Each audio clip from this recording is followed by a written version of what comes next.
Hey guys, Desolator Magic here, and it's time to wrap up the final spoilers. A lot of art spoilers too from the tokens in this one. And boy, Ikoria looks so good, and then with almost every single day, it got worse. Welcome to Wizards of the Coast spoilers. And of course, they saved the most broken stuff for near the end, because they didn't want people to dismiss it on day one, which has happened with older sets. Yeah, they know what they're printing. They know. I mean, this is just a commander set. This isn't even 4 standard. They know exactly what they're doing. Nobody plays standard anymore. They know who they're selling to. Anyway, first up, we've got Solid Footing. It's a 1-cost enchantment aura with flash. So in other words, it was supposed to be 1 set ago. It has enchant creature, and enchanted creature gets +1/+1. As long as enchanted creature has vigilance, it assigns combat damage equal to its toughness rather than its power. Here's a question. Why would a creature have vigilance if it has defender, and how would it be attacking if it has defender? So you already got rid of most of the walls. So now you'd be looking at like the 05 turtle from the set, which isn't even white. And then, oh, whoops, it doesn't have vigilance. In fact, most of the creatures that have vigilance are in white and have an attack power higher or equal to their toughness. What even is this card? Oh wait, this wasn't printed for this set or standard constructed. I forgot. Alright, next up we've got Perimeter Sergeant. It's a 3-cost 3/2. I guess the art, they inadvertently made it look like he was about to get his arm bitten off, but that's not what's happening. Good job. Also, why did they put PewDiePie on a card? Anyway, whenever he attacks other humans you control, get +1/+0 till end of card. Well, it is the end of the card. Until end of turn, so that is ridiculously powerful, and this is a common. Really? I guess they got to the end of the design and were like, did you guys notice humans are completely worthless? All they do is tap stuff down and do no damage, and they're just like 1/1s.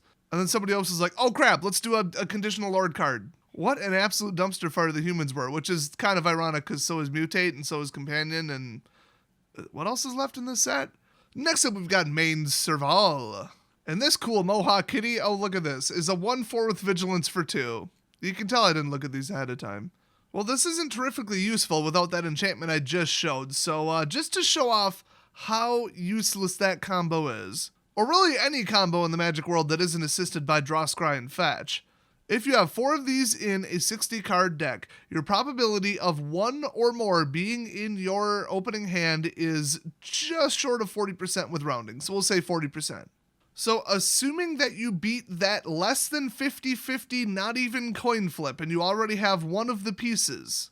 Well, okay, if it's 1 of the pieces, as in you could pull 4 main servants or 4 of the aura, it's actually 65% in your opening hand. So okay, let's go with that. But regardless of that, your probability of pulling the other piece of the combo in your next 3 card draws is 21%. So in other words, it's not going to happen. You would have to directly fetch it, and all you get then is an overcosted double stack creature that almost costs as much as it should if it was just an all-in-one and not 2 cards. And then, oh boy, it hits for 5. Wow.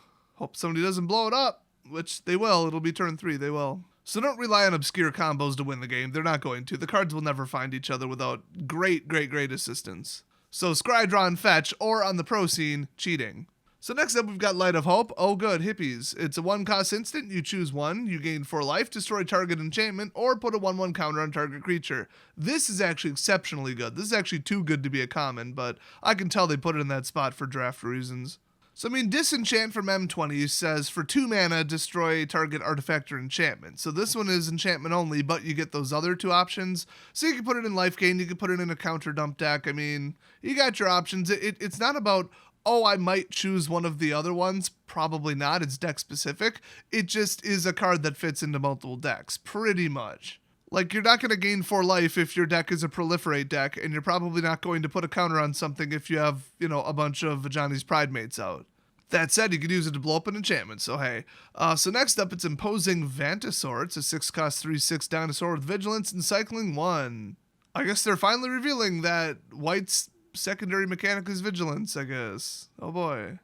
Next up, Divine Arrow. Never did like this card. It's an instant that deals 4 damage to attacking or blocking creature. I'd rather just cast Seal Away for 2 so it's actually gone. This can get rid of anything up to it being an actual threat to you losing the game. So, yeah, not very reliable. Next up, we got that dude from Final Fantasy with a giant-ass sword. Anyway, it's a 3/3 for 4 human soldier. When it enters battlefield, create a 1/1 white human soldier creature token, which they still insist is somehow going to win the game. It's not. I mean, you got these passive boosts and people know exactly what to target. So all the ones that say +1/+1 to humans, blow those up. And then they have absolutely nothing to stand on except for a couple broken as all hell multicolored legendaries. Now that said, there is coordinated charge here, which is a 5 cost that says creatures you control get +2/+1 until end of turn, cycling 2, but there is a cheaper version of either this exact card or something damn close to it, and then there's an even cheaper version that's really similar. It's like Rally something. So as good as this looks, they just threw this in so that somebody who's dumb enough to draft humans might be able to maybe do something. Next up, Blade Banish. It's a 4 cost instant that says exile target creature with power 4 or greater. If it's going to cost 4, it damn well better get rid of literally anything. I mean, Banishing Light is 3, and then we've got a Convoke Exiler for 4. Okay, this is garbage. Creatures only, no other permanent type, and power 4 or greater. This is just filler crap. Now, it is interesting that that's the Wanderer, and if you think, oh, no, kind of looks like her, the flavor text is, the Wanderer walks many paths. Her blade travels only one. Dude, that's like me in first-person shooters, man. Pop them headshots. Anytime I pick up a gun in real life, it just goes straight to the first nearest person's head. That's just, it's too much FPS play, man. It's a reflex at this point. So this card comes after they said, word for word, there are only 3 Planeswalkers on Ikoria. In the set, in the storyline, there are 3 Planeswalkers. Let's count them. We've got Beastmaster Douche. We've got the allegedly autistic after the fact retconned, what's-her-face 3-color, you're never going to resolve another spell again bullshit card. Then we got Vivian. Yay. So the Wanderer would make 4. And not having read a single word, literally not one word, sentence, or paragraph about the lore or background or story of Ikoria, I guess like creatures are mutating and they don't know why or how to stop it. That's my guess based on the cards. So one theory is Emrakul because she does shit like that. And she was last seen in the moon, but I guess she went there on her own accord and could probably just escape whenever she wants. And actually, I think like the last core set had something in the story about Emrakul. It was some kind of telepathic thing, and she said something on it. So theory number 2 is Slivers or Phyrexian Oil. I don't remember if they're even from the same damn plane. They're both dicks, and everybody hates them in the game, so I just kind of roll them together in my head. And that leaked artwork looks an awful lot like a Sliver Hive Queen. Just saying. People have said differently, but it looks like that to me.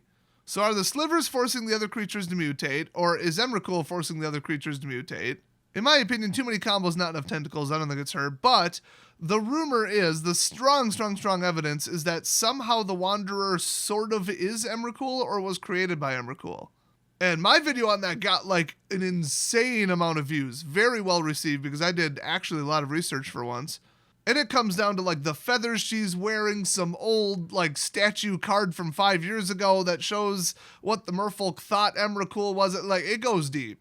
So the connections are there, and I think the staff has made some kind of teasing comments suggesting that that might be the case, that there's some relation there.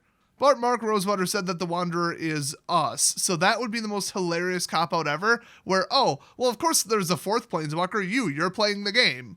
And also you're on a card again. Considering the Wanderer uses white mana, I'm sure that isn't a shot at us all being white, in their opinion, even though my LGS in Wisconsin is like the most diverse place ever. Also, hello, are Norwegians Australians? Last time I checked, are they the same people? French and Swedish, just roll them all together?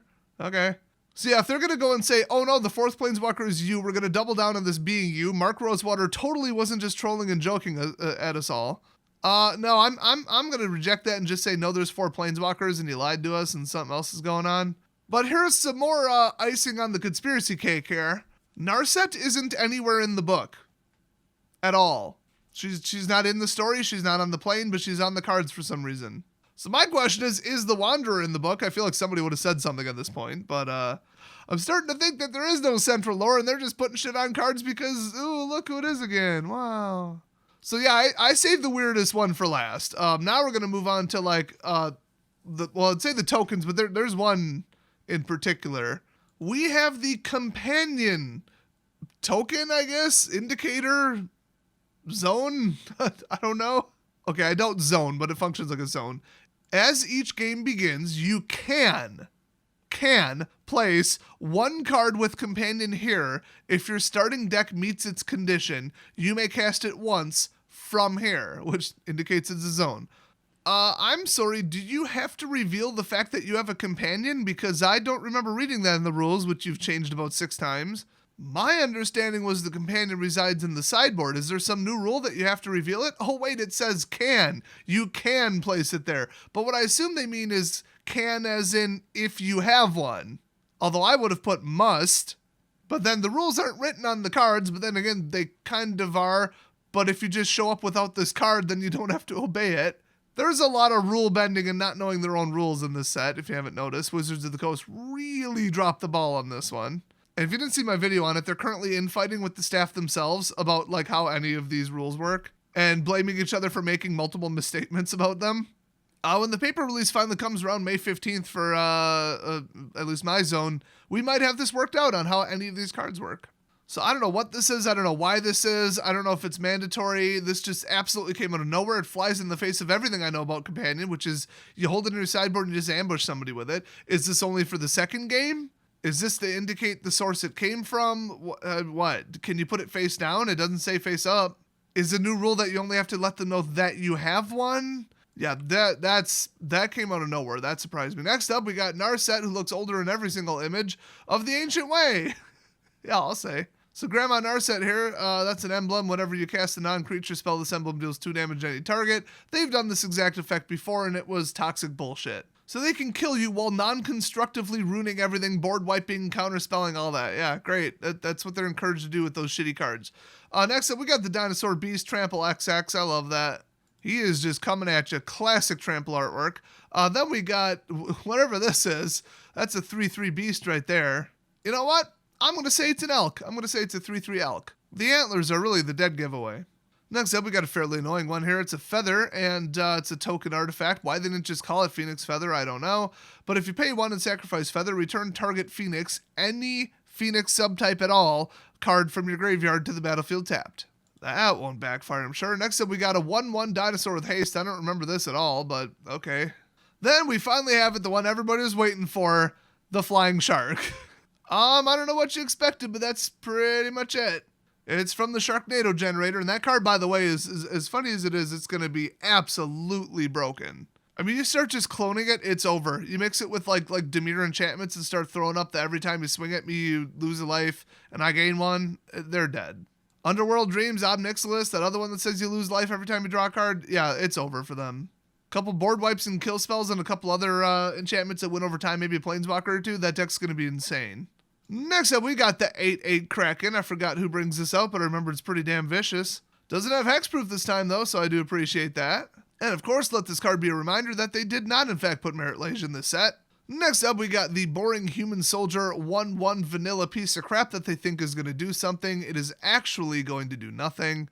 Yeah, that sword, nothing. Armor, nope, nothing. That little glowing flask talisman crystal, nothing.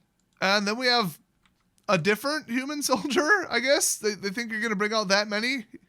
Okay. I double checked. There is absolutely no difference between the two. Let's see if there's a third one. Oh my gosh, there is. I was half kidding. I'm just sitting in the Windows Photo Viewer hitting the next arrow. You know, it looks like she's flying. It looks like she's got a powerful weapon, but no, she a 1/1. Next up, I think we're going to have to bring in our field reporter, our specialist in all things adorable, to review this artwork. Hit it, Lorraine. Ah, that's cute. Couldn't agree more, Lorraine. Thanks very much. So this is a cat bird. I love it. It's a flying 1/1. I need these in my deck just from the sheer cuteness factor. Next up, we have a much uglier cat. It's a 1/1 with lifelink. And that is where it ends. So that is basically all the cards. I did leave out some just boring, like vanilla, blah, whatever filler stuff, which there's not much of in this set. This is clearly a draft set and a commander set. This is not standard, and the couple cards that they did print for standard are going to ruin it and get banned. So just overall, easily 2 out of 10 tops. I'm having a hard time not giving it a 0 out of 10 rating. It did nothing, dead ass nothing, to fix the situation in standard right now. And with everything that Wizards has made, cryptic statements about, I think we're about to see Fires of Invention banned because of the 5 ultimatum cards. That's the friend of a friend word on the street, at least. So that's why they're encouraging stores to sell the Challenger decks as quickly as possible without actually giving a reason. The reason is Fires is about to be banned, but, I mean, why ban Fires if you're not going to ban anything else? So the ultimatum cards are useless, undraftable, unplayable, and sealed. I mean, you're never going to get those off. I do appreciate that they put in 10 fixing cards plus the rares, because we have the lifeland, so that's cool. I mean, I don't know if anybody would realistically really draft them, but if they've got an interesting color setup, I can see somebody grabbing them, or if they have no choice. And despite a couple bombs, I don't know if there's that many like draft ruining, game ruining cards. There's a couple, but a lot of them are mythic or rare, you know, so you aren't really guaranteed to see them in a pool or in a draft. It is much, much, much more likely that you won't. Now, if somebody draws them, they're probably going to dominate the game, but they still have to build a 40-card deck around it. So they might not even see that card in whole entire games. I mean, you could go, 2 and 2, 2 and 3 with it because it just didn't seem to come up in your deck. Like that stupid free cast lizard that I guarantee you they're going to ban. If you pull that, you're just going to dominate the game. You're just going to go get overpowered creature, and drop him in once per turn, and that's it. That's the game. And then if they kill it, well, hopefully your whole deck wasn't counting on that. So that's the one I'd be worried about. Otherwise, this looks way better than Theros Beyond Death for draft. That was one of the worst draft sets I've ever seen in my entire time playing the game. It's so bad, I'm purposely avoiding it right now and playing other drafts on Arena. So hopefully the set becomes useful for something. Hopefully the draft fans out there like it. It looks okay, at least for it. There are a lot of cards that were printed not for Ikoria, though. Like the enchantment cards, auras and stuff, they were clearly printed for like Theros. Some of them were clearly printed for Eldraine. So those are dead cards. Everybody's going to end up with some just blah cards that they don't need at the end, but that's usually how draft goes. So with those out of the way, it should be good. I think for Standard Constructed, this is just going to sell nothing except for the bombs, and then they're going to ruin Standard even more and get banned. Like I said, that this is just about DOA when it comes to Standard. So that's a shame, but whatever. Nobody's buying paper because nobody can play in person anyway. So hopefully it works out on Arena, and I think everybody's just going to be playing like any other format that's Standard Constructed. So thanks for watching. Don't forget to leave a big ol' like on the video, and I will see you guys next video.